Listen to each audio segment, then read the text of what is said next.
Laisse moi share mon screen. Euh,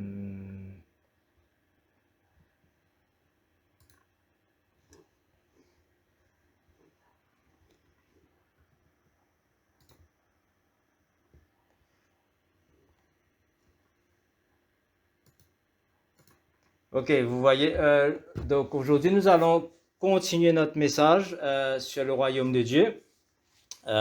J'espère que vous voyez mon screen. Nous allons parler donc,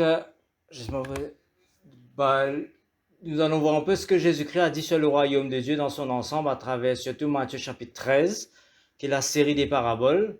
Donc c'est très important de comprendre, il y a beaucoup de paraboles que Jésus-Christ a données sur le royaume de Dieu. Mais il faut les prendre dans son contexte pour comprendre qu'est-ce que Jésus-Christ est en train de nous enseigner. Donc Matthieu, j'ai mis d'abord les deux versets, Matthieu chapitre 11, verset 11 et le verset 12. Je vous le dis en vérité, parmi ceux qui sont nés de femmes, il n'en a point de plus grand que Jean-Baptiste. Cependant, le plus petit dans le royaume des cieux est plus grand que lui. Depuis le temps de Jean-Baptiste jusqu'à présent, le royaume des cieux est faussé et ce sont les violents qui s'en emparent. On peut dire les forcenés qui s'en emparent aussi. Donc le verset 12 est assez diversement interprété, personne ne comprend clairement. Mais si on regarde bien le contexte, c'est que Jésus-Christ dit maintenant le royaume de Dieu vient. Le royaume de Dieu vient. Seuls ceux qui sont intéressés, ceux qui vont faire des efforts, ceux qui vont se donner à ce but, au royaume de Dieu qui vient, qui vont pouvoir s'emparer de ce royaume. Les autres, ils n'entreront pas. Il faut rentrer dans le royaume des cieux. Elle n'est pas donnée automatique à tout le monde. C'est très important de comprendre cela. Donc il y a un titre pour le message d'aujourd'hui, c'est « Les violents s'emparent du royaume de Dieu ». Est-ce que vous êtes parmi les violents? Il faut vous poser la question. Mais avant de donner cette parabole du Matthieu chapitre 13, voyons donc comment Jésus-Christ commence son ministère. Jésus-Christ donc annonce l'évangile, il annonce la bonne nouvelle. Il a été tenté dans le désert, il a été baptisé par Jean-Baptiste, il a reçu le Saint-Esprit, puis par l'Esprit il a été envoyé au désert. Et dès qu'il est donc retourné donc de son jeûne, dès qu'il est sorti du désert, il a arrêté de jeûner, il a commencé son ministère. Après que Jean eut été livré, donc Jean a été condamné, arrêté et condamné. Après que Jean eut été livré, Jésus alla dans la Galilée, prêchant l'évangile de Dieu. Il commence son ministère. Il disait, le temps est accompli. Le temps est venu maintenant. C'est ce que Dieu voulait, c'est ce que Dieu veut faire. Et le royaume de Dieu est proche. Il faut faire quelque chose. Repentez-vous et croyez à la bonne nouvelle. Comme j'avais dit tout à l'heure là, il faut faire quelque chose pour rentrer dans le royaume des cieux. Ce n'est pas donné automatiquement à tout le monde. Chacun doit donc prendre une décision quelconque. Au fait, c'est le but de toutes ces paraboles que Jésus-Christ donne dans Matthieu chapitre 13. Et ces paraboles sont très importantes, il faut les comprendre, il faut comprendre. Parce que Jésus-Christ nous dit quelque chose. Donc Jésus-Christ a donné beaucoup d'enseignements sur le royaume de Dieu. Il nous a enseigné donc, comme nous avons vu la dernière fois, comment être grand dans le royaume des cieux. Il faut d'abord être un tout petit enfant pour rentrer dans le royaume des cieux et demeurer humble et continuer à servir. Donc il faut servir, il faut être esclave des uns et des autres dans le royaume des cieux. La série de paraboles donc se trouve dans Matthieu chapitre 13, les versets 1 à 53. Nous n'allons pas tout lire, ne vous en faites pas. Nous allons surtout passer en bulk, si vous voulez. Parce qu'il y a beaucoup de choses que je ne vais pas revenir, il y a beaucoup de choses qu'on a déjà parlé, donc je ne vais pas revenir dessus, mais juste pour vous mentionner. Matthieu chapitre 13, ok. Alors ça c'est un verset très important, Marc chapitre 4, le verset 13. Parce que dans Matthieu, dans Marc et dans Luc, Jésus-Christ donne la parabole du semeur. Dans Luc, il donne un peu plus, dans Marc, il donne la parabole du semeur. Et quand il a fini de donner la parabole du semeur, ses apôtres sont venus vers Jésus-Christ et disent, explique-nous la parabole. Et Jésus-Christ leur donne cette réponse. Et c'est très important cette réponse-là. Parce que la parabole du semeur, c'est la clé qui ouvre la connaissance, qui donne la connaissance. Il leur dit encore, vous ne comprenez pas cette parabole? Comment donc comprendrez-vous toutes les paraboles? Si nous ne comprenons pas le sens de la parabole du semeur, comment allons-nous pouvoir comprendre les autres? Parce que la parabole du semeur a une clé. Il y a une clé très importante. Et nous avons chanté un cantique qui dit, malgré notre faiblesse, malgré son immensité, Dieu nous donne sa parole. Qu'est-ce que nous faisons avec la parole? En fait, c'est la clé de la parabole du semeur. Et dans Matthieu chapitre 13, verset 9, je lis un verset avant, il fait un peu comme en arabe, c'est pas grave, que celui qui a des oreilles pour entendre, qu'il entende. Vous voyez, Jésus-Christ donne sa parole, Dieu donne sa parole, Dieu envoie sa parole. Mais il faut l'entendre. Il faut l'entendre. Si nous avons des oreilles, en anglais, it is better for you to listen. Il faut écouter, il faut entendre et comprendre. Donc nous allons voir donc ce que Dieu attend de nous au fait dans sa parole. J'ai raté une partie de la parabole. Matthieu chapitre 13, le verset 1 à 9. Ok, je vais le mettre là pour que vous puissiez lire. Matthieu chapitre 13, le verset 1 à 9. Je vais mettre ici plutôt. Matthieu chapitre 13, le verset 1 à 9. Voilà. Dans Matthieu, chapitre 13. Le verset 1. Ok, je ne sais pas si vous arrivez à lire. Je vais essayer de grossir. Je vais lire pour vous, vous pouvez suivre. Donc, c'est la version Louis II. Hein. Donc, ce même jour, Jésus sortit de la maison et s'assit au bord de la mer. Une grande foule s'étant assemblée auprès de lui, il monta dans une barque et il s'assit. Toute la foule se tenait sur le rivage. Il leur parlait en parabole sur beaucoup de choses et il dit, un semeur sortit pour semer. Comme il semait, une partie de la semence tomba dans le long du chemin, les oiseaux vinrent et mangèrent. Une autre partie tomba dans les endroits pierreux. Et il n'en avait pas beaucoup de terre, elle leva aussitôt parce qu'elle ne trouva pas un sol profond. Mais quand le soleil parut, elle fut brûlée et sécha, faute de racines. Une autre partie tomba parmi les épines montaient et l'étouffèrent. Une autre partie tomba dans de la bonne terre, elle donna du fruit, un grain, 100, un autre 60, un autre 30. Et puis donc il ajoute que celui qui a des oreilles pour entendre, entende. Donc cette parabole dont Jésus-Christ va l'interpréter par la suite, au chapitre verset 10 à 17. Il va expliquer donc qu'est-ce que cela veut dire cette parabole, parce que c'est la clé au fait. Il va expliquer donc il y a des gens qui vont recevoir la parole. Dis-le de sons. Le diable vient comme un oiseau, prend la graine, prend la parole y aller. Et il y en a qui pour recevoir lui avec joie, beaucoup de joie, mais comme une persécution vient, il abandonne la parole. Et il y en a pour recevoir lui dans la vie, mais il n'est pas ancré, c'est pas profond dans sa vie. La parole ne le convainc pas. Il mène une vie à double sens. La parole va porter un petit peu de fruit peut-être au début, un petit peu de joie, et puis à la longue, la routine, les soucis, les tracas, etc., beaucoup de choses vont arriver, comme Jésus-Christ explique d'ailleurs, comme il interprète dans sa parabole, et cette personne va abandonner très vite. Et puis le quatrième type de sol, la terre, donc la bonne terre, dit c'est celui qui entend la parabole, qui la reçoit et qui la comprend. Et c'est cela, en fait, la clé de la parabole. Il faut comprendre. Il faut faire quelque chose pour comprendre. Il faut recevoir la parole de Dieu. Il faut la retenir. Il faut la comprendre. Il faut faire un effort. La parole de Dieu est donnée. Mais seuls ceux qui vont la recevoir, qui vont les retenir et qui vont faire un effort pour comprendre, qui vont comprendre la parole de Dieu. Dieu ne donne pas la compréhension à tous. Dieu ne va pas donner la compréhension à tous. C'est cela le but de cette parabole. Le verset 10 à 17, que je vais vous mettre pour vous ici. Le verset 10 à 17. Alors les disciples s'approchèrent de Jésus et lui dirent, pourquoi leur parles-tu en parabole? Jésus leur répondit, parce qu'il vous a été donné de connaître les mystères du royaume des cieux. Est-ce que cela ne leur a pas été donné? Car on donnera à celui qui a, il sera dans l'abondance, mais à celui qui n'a pas, on notera même ce qu'il a. Si nous nous contentons de peu, nous ne faisons pas l'effort d'en avoir plus, nous allons perdre le peu. C'est ce que Jésus-Christ a dit au fait, si vous ne comprenez pas cette parabole, comment est-ce que vous allez pouvoir comprendre? La parabole nous dit qu'il faut faire un effort pour retenir la parole. Il y a un effort à faire. Si nous ne pouvons pas retenir la parole de Dieu, le peu qu'on a, on va le perdre. On va le perdre, définitivement. Et pour eux s'accomplit cette prophétie d'Ésaïe. Vous entendez de vos oreilles, verset 13. C'est pourquoi je leur parle en parabole. Parce qu'en voyant, ils ne voient point, qu'en entendant, ils n'entendent, ils ne comprennent. Et pour eux s'accomplit cette parabole du prophète Ésaïe. Vous entendrez de vos oreilles, vous ne comprendrez point. Vous regarderez de vos yeux, vous ne verrez point. Pourquoi?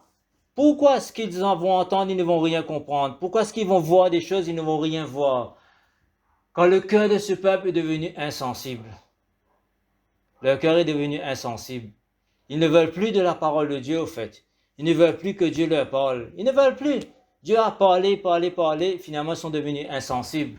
Ils ont endurci leurs oreilles. Nous devons faire très attention à nos oreilles.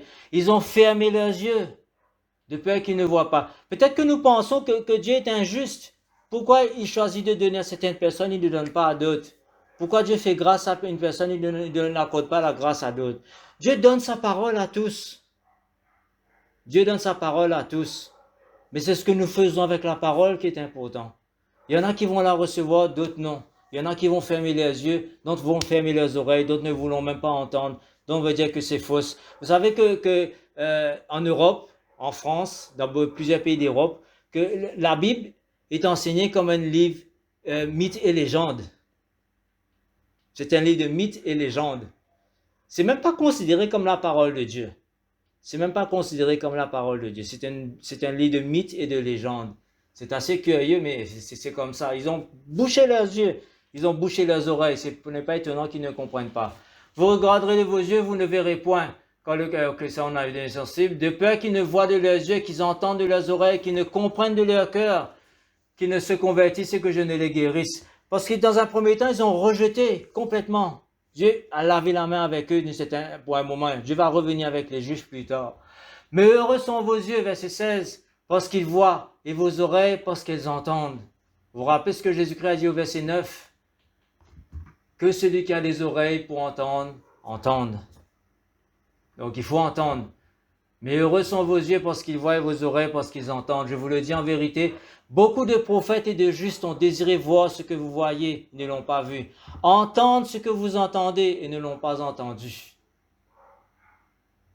Vous donc, écoutez ce que signifie la parole du sommeil. Là, donc, il va donc expliquer, comme nous avons vu, j'ai expliqué tout à l'heure, donc l'interprétation de la parabole du sommeil.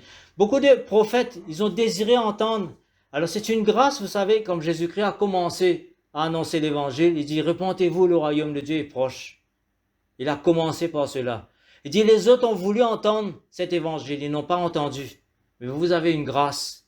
Écoutez avec vos oreilles. Faites un effort, retenez la parole de Dieu, parce que c'est la parole de Dieu qui va nous transformer. C'est la parole de Dieu qui nous change. C'est la parole de Dieu qui nous fait porter des fruits. Rien d'autre. Bien sûr, par l'action du Saint-Esprit. Il faut avoir le Saint-Esprit, parce que c'est le Saint-Esprit qui va nous guider. Mais plus nous voulons avoir la parole de Dieu, plus nous avons envie de comprendre, plus Dieu va nous donner plus. C'est ce que nous avons lu un peu plus en haut, verset 12, quand on donnera à celui qui a, il sera dans l'abondance. Mais celui qui n'a pas, on notera même ce qu'il a. Donc c'est important pour nous donc d'avoir la bonne attitude vis-à-vis de la parole. Et le Proverbe chapitre 25, verset 2, j'ai mis ces deux versets-là pour vous ici. La gloire de Dieu, c'est de cacher les choses. La gloire des rois, c'est de sonder les choses. Vous savez, Dieu donne sa parole. Et Jésus-Christ parle en parabole, exprès, pour que ceux qui sont intéressés vont aller chercher, vont aller sonder, vont aller fouiller. Et Job, verset 21, chapitre 21, le verset 14, là c'est Job qui reprend ses amis, c'est Job qui parle. Job dit pourquoi donc certains ne comprennent pas. Il dit pourquoi. C'est exactement ce que Jésus-Christ a dit. C'est ce qu'Ésaïe a dit. Jésus-Christ a cité Ésaïe. Il disait pourtant à Dieu, retire-toi de nous. Nous ne voulons pas connaître tes voies. Dieu donne sa parole, mais les gens ne veulent pas connaître. Ils ne veulent pas comprendre. Ils ne veulent pas chercher Dieu. Chacun préfère sa façon de faire. Ils ne vont pas comprendre et la parole n'aura aucun effet dans leur vie. Donc Dieu révèle son plan en parabole. Pourquoi est-ce qu'il le fait? Nous avons vu donc, je ne vais pas revenir dessus, sur l'interprétation de la parabole du semeur. On a donné plusieurs sermons dessus, plusieurs messages dessus. Matthieu chapitre 2, versets 18 à 23. Mais il suffit de comprendre surtout la fin. C'est très important. C'est celui qui entend, qui la retient, qui la comprend et qui porte des fruits. Ça, c'est la bonne terre selon Dieu. Ce n'est pas les autres. Les autres, c'est celle de la mauvaise terre. Donc. Et puis donc, on va parler du parabole du bon grain et de l'ivraie. Alors, la parabole du bon grain et de l'ivraie, vous savez, vous connaissez tous cette parabole.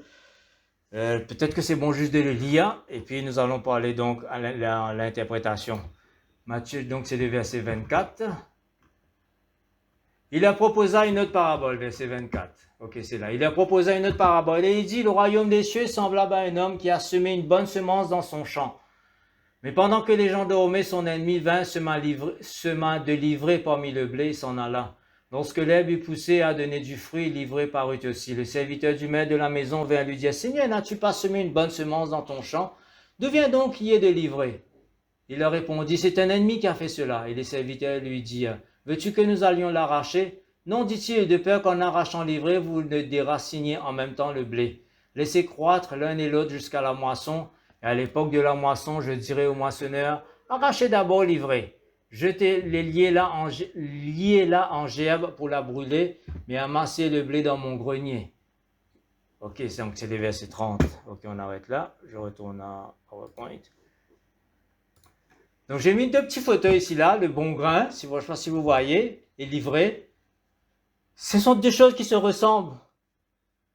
Deux plantes qui sont très très ressemblantes. Donc c'est à la maturité qu'on va faire la distinction vraiment. Parce que le bon grain, donc il y aura un épi bien brillant, bien visible. L'ivraie va être un épi plus foncé, assez sombre. Donc c'est là qu'ils vont distinguer donc entre l'ivraie et le bon grain. Donc c'est pour ça que Jésus-Christ dit, il faut attendre. Comme nous avons mentionné la dernière fois, nous sommes dans ce monde, Jésus-Christ nous laisse dans ce monde. Le mal et le bien sont côte à côte. Dieu n'enlève pas le mal pour le moment. Et comme Jésus-Christ dit, si nous enlevons le mal pour le moment, tout le monde va être arraché. Tout le monde. Donc il laisse pousser. C'est pour ça que c'est important pour nous donc de porter de bons fruits. Parce que c'est à la fin, notre fruit va faire la distinction. Dieu va savoir. Et Jésus-Christ, la dernière fois nous avons parlé dans 2 Timothée chapitre 2. Il y a un verset juste avant que nous avons parlé, au fait qui est très important. Il dit, Dieu connaît ceux qui lui appartiennent. Ceux qui lui appartiennent doivent s'éloigner de l'iniquité, de faire ce qu'ils veulent, ce qu'ils ont envie. Donc Dieu connaît ceux qui lui appartiennent. Et ceux qui lui appartiennent porteront de bons fruits. Ceux en qui ils ont la parole vont porter de bons fruits. Et l'ivraie a cette particularité, quand il pousse dans la terre, ses racines, ils vont plus loin que la racine du bon grain. Il va mailler, si vous voulez, entrelacer dans la racine du bon grain. Si nous arrachons l'ivraie, toute la plante s'arrache. Tout. Mais il faut attendre la moisson pour arracher. Et donc c'est ce que Jésus-Christ, donc quand il va interpréter, il va dire donc que le bon grain, ce sont les fils de Dieu. Les mauvais grains, ce sont les fils du mal, ce sont les gens qui font le mal, qui sont dans ce monde, qui sont à côté des gens bien, à côté des gens que Dieu a choisis. Nous sommes côte à côte. Et comme Jésus-Christ lui-même a dit dans Matthieu chapitre 7, je crois, c'est à leurs fruits que vous les reconnaîtrez. Et les fruits vont se manifester tôt ou tard. Les fruits vont se manifester, il ne faut pas être dupe à propos de cela. Tous nos fruits vont se manifester tôt ou tard. Et Paul nous dit dans Romains chapitre 2 ou chapitre 3, il dit même les choses qui sont cachées seront révélées pendant le jugement. Donc c'est très très important pour nous donc de comprendre donc le sens de cette parabole. Il y aura une moisson. Ceux qui ont les bons fruits, c'est ceux qui ont retenu la parole de Dieu, qui ont écouté, qui ont retenu, qui ont fait progresser la parole de Dieu, qui ont compris et qui font des efforts pour comprendre la parole de Dieu. Et puis il y a la parole du grain de sénévé, donc la graine de moutarde, si vous voulez, cet indice sur la graine de sénévé ou la graine de moutarde. C'est une petite graine, toute petite graine, insignifiant, petit, mais qui grandit, qui devient une belle plante dans un jardin. Qui va, bon, d'après la parabole, il devient un grand arbre qui va remplir toute la terre, que tous les oiseaux du ciel vont trouver un abri. Jésus-Christ n'interprète pas ces paraboles, vous allez voir. Il va le donner en privé, il n'interprète pas. Mais il faut prendre tous ces paraboles dans son contexte. Son contexte, c'est toujours le premier parabole, la parabole du semeur. C'est Dieu qui sème la parole. Qu'est-ce que nous faisons avec la parole? En fait, ce que Jésus-Christ est en train de dire, c'est que, vous savez, l'œuvre de Dieu, il commence tout petit en nous, dans notre vie. Peut-être nous pensons que nous sommes seuls. Une toute petite église, peut-être. Peut-être que nous sommes seuls à obéir à Dieu. Peut-être que nous sommes seuls, le seul bon grain qu'il y a. Il n'y a pas mis beaucoup de méchants. Mais Dieu fait son travail si la parole est en nous. Cette graine, cette semence, elle va grandir. Elle va croître de deux façons. Elle va croître en quantité. Elle va se multiplier. Elle va croître aussi en qualité. Ce sera un arbre qui va porter beaucoup de fruits. Donc elle va grandir, elle va grandir, elle va grandir, et de bons fruits. Donc c'est ce que Dieu attend de nous. Donc la parabole du levain et de la pâte, c'est dans le même sens, c'est le même principe que la parabole du grain de sénévé. C'est une femme donc qui va mettre un peu de levure dans de la pâte qu'elle a déjà préparée, et cette levure donc va faire grossir la pâte. C'est comme cela donc on prépare quand vous faites, pour ceux qui savent cuire du pain, vous le savez, donc il faut pétrir la farine avec de l'eau, un peu d'huile, un peu de sel, etc. bien la pétrir. Et puis il faut mettre du levain, bien la mélanger et laisser poser en principe sur une nuit ou plusieurs heures pour qu'elle gonfle. Et puis à ce moment-là, on peut la mettre au four, là elle est prête. Mais Jésus-Christ ici utilise donc le levain pour signifier donc le travail de l'œuvre de Dieu. Et là c'est très, j'ai déjà dit cela, je vais le répéter, c'est très très important de prendre chaque parabole par parabole. Il ne faut pas aller prendre le levain dans les autres paraboles et le venir mettre ici. Nous allons faire fausse route. Nous allons faire fausse route. Il y a un autre endroit, Jésus-Christ dit, méfiez-vous du levain des pharisiens. C'est-à-dire l'enseignement des pharisiens. Donc ici, ce n'est pas ça. Dans 1 Corinthiens chapitre 5, Paul va parler donc du levain qui représente le péché dans notre vie. Et définitivement, ce n'est pas ça ici. C'est très important de prendre les paraboles, les enseignements de Jésus-Christ dans son contexte. Et c'est tellement important un contexte. La dernière fois, je vous ai mentionné quelque chose, que la vraie parole de Dieu ne contient ni chapitre, ni verset.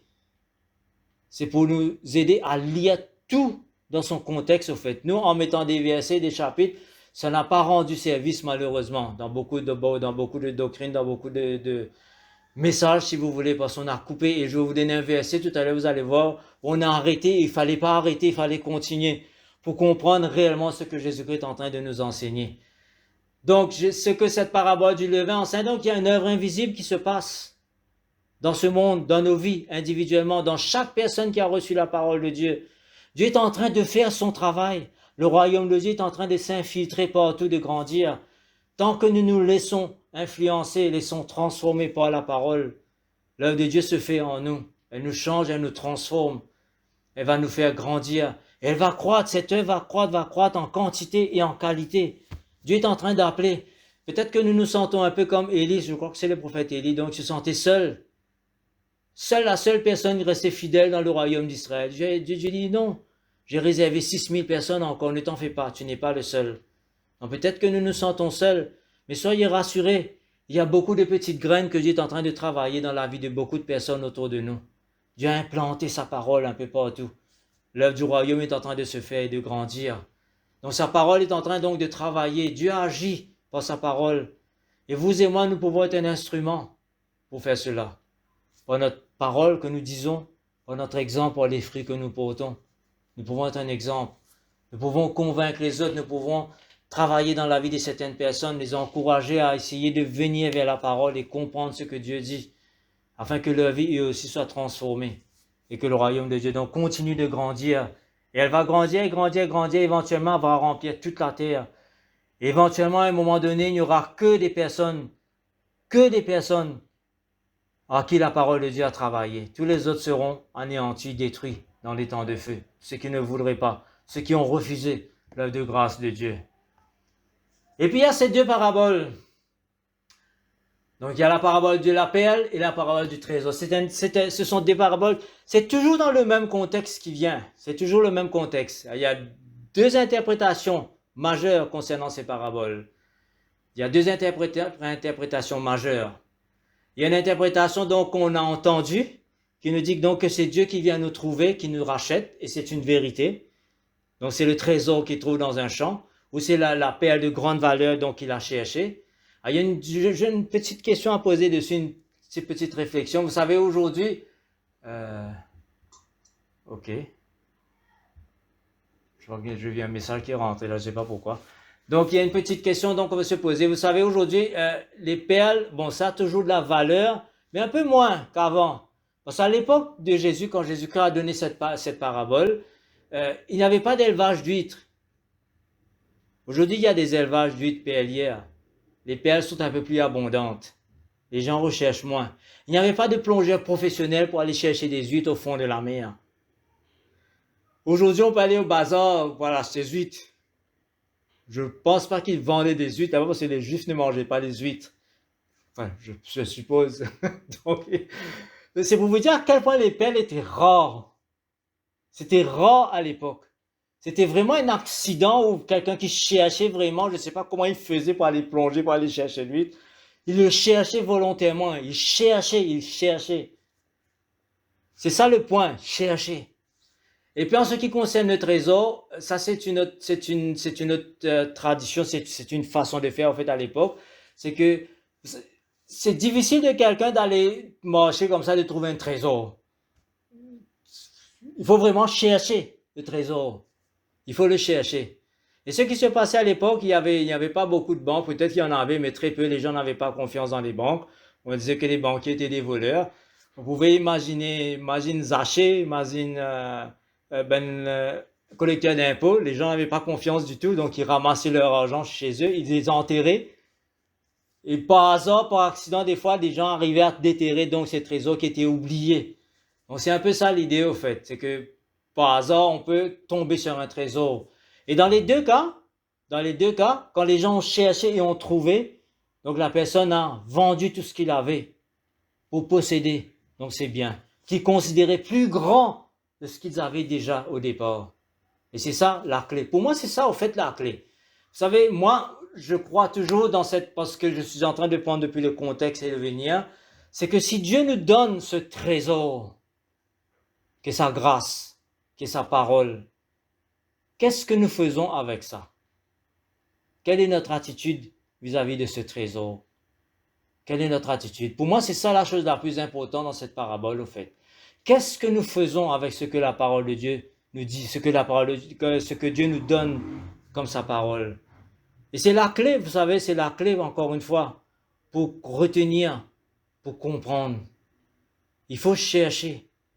Il faut la retenir comme un trésor, l'étudier, grandir pour avoir plus encore. Il faut le faire. C'est un vrai trésor, c'est une mine d'or que Dieu a donnée. Et comme nous avons vu dans un proverbe, il y a dans ce proverbe-là, proverbe 25, le verset 2, la gloire de Dieu, c'est de chercher, c'est de cacher les choses. La gloire des rois, c'est de sonder les choses. Vous savez, Dieu nous donne, mais si nous ne faisons pas l'effort de comprendre, d'aller chercher, d'investir dedans, nous n'allons pas comprendre. Nous n'allons pas comprendre. C'est pour ça que j'ai mis Hébreux chapitre 11, verset 6 ici. Dieu récompense ceux qui le cherchent de tout leur cœur. Mais on pourrait aussi comprendre ce verset, Dieu récompense ceux qui s'investissent en lui. C'est un peu ça l'idée de ce verset.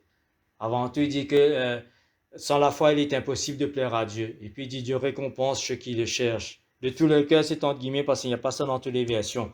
Mais dans la grande majorité des versions, il dit Dieu récompense ceux qui le cherchent. Est-ce que nous cherchons Dieu? Est-ce que nous cherchons? Si nous le cherchons, sa parole qui est esprit, sa parole qui est spirituelle va nous changer, va nous transformer. Nous allons devenir donc un co-ouvrier avec lui pour faire grandir son royaume sur la terre et dans tout l'univers par la suite. Et puis il y a la parabole du filet, la traîne, dragnet. Alors pourquoi j'ai mis la traîne et dragnette? Parce que ce filet-là, c'est dragnet au fait. C'est pas ce filet que quand on voyait une pirogue, quelqu'un envoie un filet, c'est pas ça du tout. En fait, c'est la traîne. Je sais pas si vous connaissez, ce sont 2 ou 3 pirogues qui attachées loin. J'ai un grand filet et ils tirent, ils emmènent jusqu'à la plage. Et là, il y a un grand tri qui se fait. En fait, nous allons lire dans Matthieu chapitre 13, le verset 47 à 50. Donc, nous allons lire Matthieu chapitre 13, le verset 47 à 50. Verset 47. Le royaume des cieux est semblable à un filet jeté dans la mer.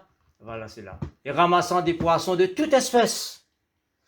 Dieu envoie son filet. Dieu envoie. Il y a toutes sortes de poissons qui vont rentrer dedans. Toutes sortes. Il n'y a pas de tri. Vous savez, quand vous faites à la traîne, quand vous jetez un filet, il n'y a pas de tri là.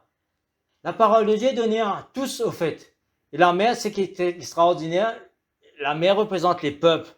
Dans la parole de Dieu, en général, quand on parle de la mer, on représente des peuples. Est-ce que c'est cela que Jésus-Christ voulait dire? Il n'interprète pas encore une fois cette parabole. Donc, Quand il est rempli, les pêcheurs le tirent et après s'être assis sur le rivage, ils mettent dans des vases. Remarquez bien maintenant ce qu'il dit ici. Ce qui est bon et ils jettent ce qui est mauvais. Voyez, Dieu envoie sa parole. Dieu jette son filet. Mais tous les poissons qui seront dans son filet ne sont pas nécessairement de bons poissons. Ne sont pas nécessairement de bons poissons. Il en sera de même à la fin du monde. Les anges viendront séparer les méchants d'avec les justes. Et ils les jetteront, verset 50, dans les fournaises ardentes où il y aura des pleurs et des grincements de dents. Vous voyez ce que Jésus-Christ est en train de nous dire ici, c'est que la parole de Dieu est lancée, est envoyée. Il y a beaucoup de personnes qui vont entendre, beaucoup de personnes qui vont venir, beaucoup de personnes qui vont recevoir. Mais combien qui seront de bons poissons? Combien qui seront de bons poissons? Ça, c'est une grâce que Dieu nous fait. Ceux qui acceptent la parole de Dieu, ceux qui la reçoivent, ceux qui se laissent transformer, ils deviennent de bons poissons. Jésus-Christ a dit quelque part, je crois que c'est dans Matthieu chapitre 7, nous devenons un arbre bon. Il faut devenir dit. Il dit que notre cœur est mauvais, ce qu'il y a dans notre cœur, le mauvais va sortir. Mais pour qu'il y ait des bonnes choses qui doivent sortir dans notre cœur, il dit que notre cœur doit devenir bon. Il nous dit que l'arbre doit devenir un bon arbre avant de produire de bons fruits. Donc le poisson doit devenir un bon poisson. Et c'est la parole de Dieu qui va faire cela. C'est la parole de Dieu qui va faire son œuvre en nous, qui va nous changer, nous transformer. Et le verset 51, donc, puis Jésus-Christ pose cette question, et c'est là le problème. Vous savez, je vais vous avouer cela aujourd'hui. J'ai jamais lu les deux versets qui vont venir après. Peut-être que j'ai lu, mais j'ai jamais fait attention. Probablement j'ai lu, mais j'ai jamais fait attention. C'est pour ça qu'il est tellement important d'éliminer les versets et de lire ce que Jésus-Christ nous enseigne, bien souvent. Donc le verset, je vais revenir sur mon PowerPoint. Conclusion donc de ces paraboles. Jésus-Christ donc pose cette question, Matthieu chapitre 13, versets 51 et 52. Avez-vous compris toutes ces choses? Tout ce que Jésus-Christ a enseigné, Jésus-Christ pose ces questions à ses disciples. Oui, répondirent-ils. Et voici pour moi, et je pense que c'est la vérité, parce que Jésus s'arrête là au fait. Et il leur dit, c'est pourquoi, c'est pourquoi, c'est pourquoi. Parce que tout ce que je vous ai dit, c'est pourquoi, c'est à cause de cela. Tout scribe instruit de ceux qui regardent le royaume des cieux est semblable à un maître de maison qui tire de son trésor des choses nouvelles et des choses anciennes. Quel est notre trésor? Qu'est-ce que nous considérons comme notre trésor? Pour moi, c'est le verset 52, c'est la véritable conclusion de toutes ces paraboles du royaume. Et il parle de la parole de Dieu. De la parole de Dieu, de l'œuvre de la parole de Dieu. Un scribe, c'est quelqu'un qui était un maître de la loi. Quelqu'un qui connaissait la loi, quelqu'un qui recherchait la loi, quelqu'un qui étudiait la loi et quelqu'un qui enseignait la loi. Sommes-nous un scribe en ce qui concerne maintenant le royaume des cieux? Ce n'est plus la loi per se comme c'était donné à Israël, mais c'est per se à ce que Jésus-Christ donc enseigne, comme il commence à enseigner sur le royaume des dieux. Est-ce que nous devenons des scribes? Est-ce que nous étudions? Est-ce que nous la cherchons? Est-ce que nous la retenons? C'est ce que Jésus est en train de dire là au fait. C'est pourquoi tout scribe instruit de ceux qui regardent le royaume de Dieu est semblable à un maître de maison qui tire de son trésor des choses nouvelles et des choses anciennes. Des choses anciennes que Dieu a déjà données et des choses nouvelles que Jésus-Christ est en train d'enseigner. Donc il faut les apprendre, les étudier, les comprendre, nous allons devenir un scribe. L'œuvre de la parole de Dieu en nous, ce que nous faisons avec la parole de Dieu, la foi et l'espérance que nous avons dans la parole de Dieu. Pour avoir ces choses, c'est la parole de Dieu qui fait cela en nous. C'est cette œuvre de Dieu en nous. Mais il faut nous donner à la parole de Dieu. C'est très très important cela. Et j'ai mis ici la version parole vivante, juste pour voir comment ils expliquent, comment on peut comprendre donc cela. Alors Jésus conclut. Ainsi donc, à qui comparais-je l'interprète de l'écriture? C'est ce qui est dit par le scribe. Qui s'est pénétré des mystères du règne des cieux et qui a accepté de laisser Dieu régner dans sa vie? Il ressemble à un père de famille qui s'est tiré de sa réserve des richesses nouvelles qu'il ajoute aux anciennes. Je crois que c'est très bien dit ce qu'ils ont. Et puis j'ai mis un petit le petite note. Aussi, il y a la petite note Q qui s'est préparée donc des mystères du royaume des cieux. Q, c'est ou qui est devenu disciple du royaume des cieux a été instruit et versé dans ce qui concerne le royaume des cieux et a passé par son école. Il nous faut grandir et nous instruire donc dans ce qui concerne le royaume des cieux. Donc c'est très très important cela. Et puis nous allons terminer par quelque chose que Jésus-Christ dit juste après. Je trouve ça assez extraordinaire, parce que Jésus-Christ s'est assis, vous vous rappelez au tout début, verset 1er, s'est assis au bord de la mer, il commence à enseigner la foule, 53 versets, donc il a enseigné, et puis ses conclusions. Lorsque Jésus-Christ eut achevé ses paraboles, il partit de là. C'est tout. Il partit de là. Jésus-Christ est parti. Il reviendra.